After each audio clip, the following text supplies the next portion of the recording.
Welcome. Sloka 21. Let us reflect on the 21st Sloka of Bhaja Govindam. Let us first listen to the Sloka.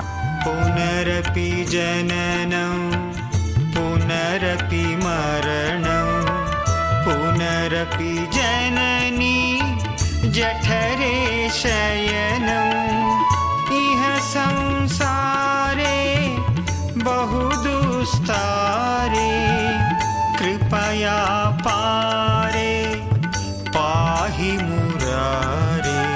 This verse is one of the most heartfelt prayers in Bhaja Govindam.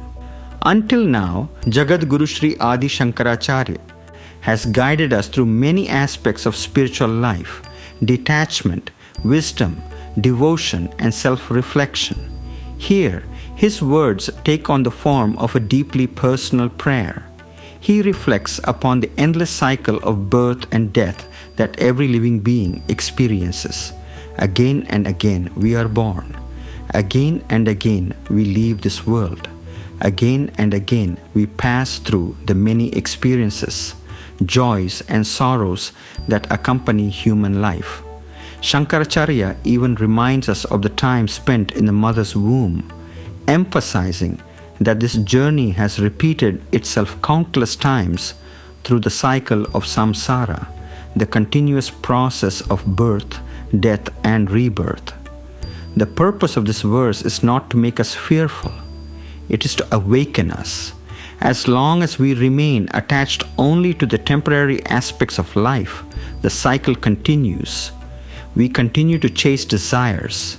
We continue to create attachments. We continue to experience both pleasure and pain.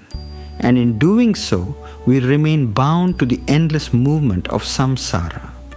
Shankaracharya describes this cycle as difficult to cross, not because life itself is a punishment, but because the mind easily becomes entangled in ignorance, attachment, and the mistaken belief that temporary things can provide permanent happiness. This is why the verse concludes as a prayer. O Murari, O Lord Krishna, protect me through your boundless compassion. This simple appeal teaches us something very important. Spiritual growth is not achieved through personal effort alone. Our effort is essential. We study, we reflect, we practice, we strive to live with wisdom. Yet alongside our effort, there is also the grace of the divine.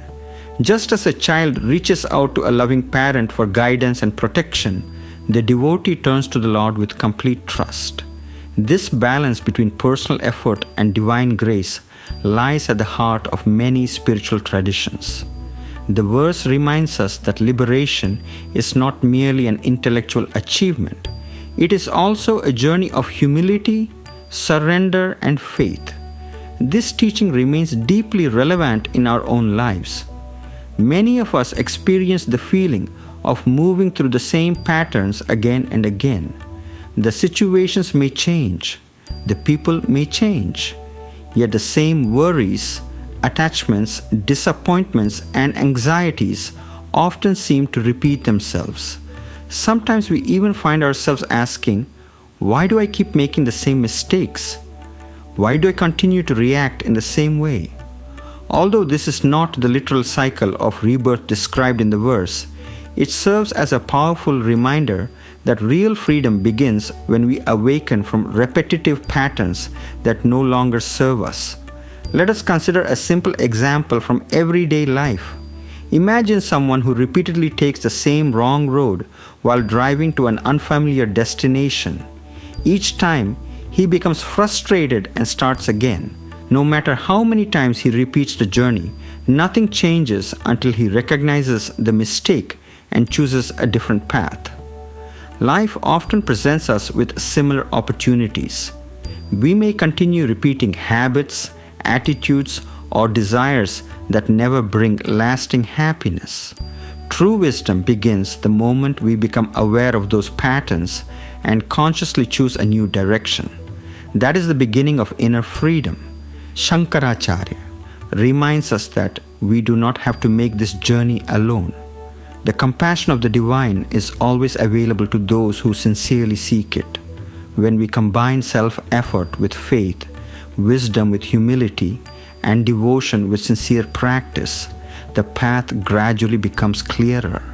As we conclude this reflection, let us remember that this verse is ultimately a prayer of hope.